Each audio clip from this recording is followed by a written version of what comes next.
Tara, samahan nyo naman ako ngayon gumawa nitong mini mango graham at saka mango ice cream.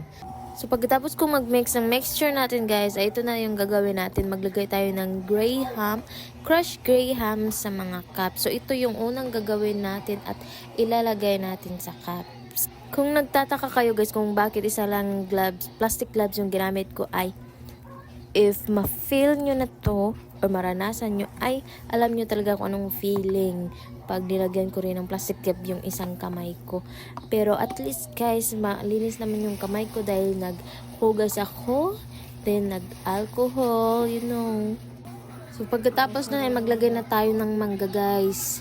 So depende sa inyo kung gaano kalalaki or kaliliit lang yung pag-slice nyo ng mangga. Pero sa akin ganito ko ni-slice guys para malalasahan din ng customer natin guys. Hindi ko to tinipid sa mangga guys, kahit 2 piraso lang yung nagamit kong mangga, pero ang lalaki na guys. So sa 2 piraso yun ay nabili ko siya ng 130 pesos. Ganun kamahal ang mangga dito guys.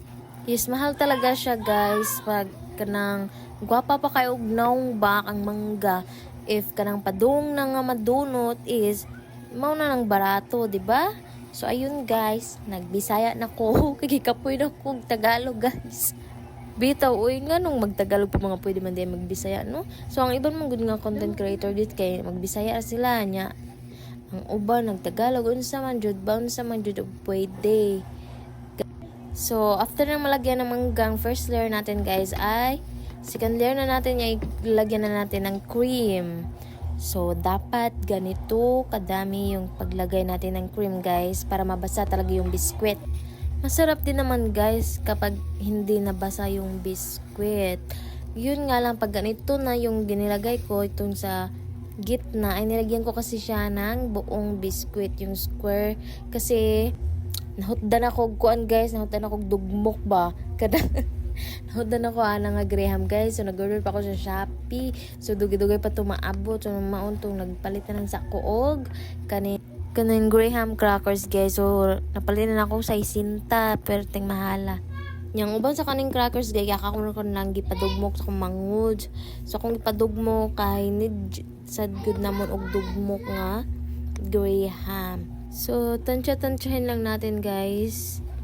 So after that ay maglagay na naman tayo ng mangga. So I think this is our third layer naman siguro. Ang pila ng kalayer. Basta mauna na guys.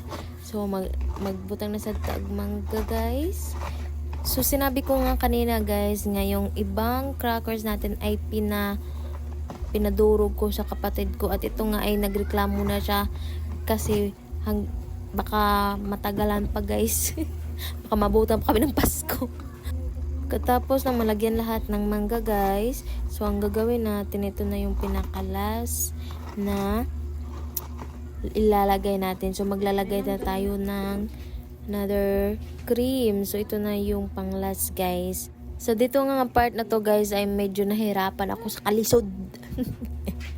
Yes guys, nahirapan ako kasi hindi maano sa video, hindi makita yung yung cup natin at saka yung paggawa ng ating graham. Kasi nga wala akong phone stand. Yung phone ko nilagay ko lang sa sa baso guys. So hindi na natin patatagal yung video natin guys, ay baka ma-bored kayo. So in this part na ay naglalagay na kami ng sticker sa mga cup. So itong stickers ay napaka-cute talaga. So na-order ko din siya Shopee, yung thank you stickers guys. So 500 pieces siya. So, isang roll guys is 500 stickers na siya guys. So, ito na guys. Tapos na tayong gumawa nitong mini mango graham at saka mango graham ice cream. So, hindi ko na nabidyohan yung paggawa ng ice cream guys kasi yung kapatid ko yung naggawa. So, isa lang kasi yung phone na ginamit ko at hindi ko na nabidyohan yung sa kanya. So, ito na yun guys. Sobrang sarap nito guys. This is perfect for this coming summer.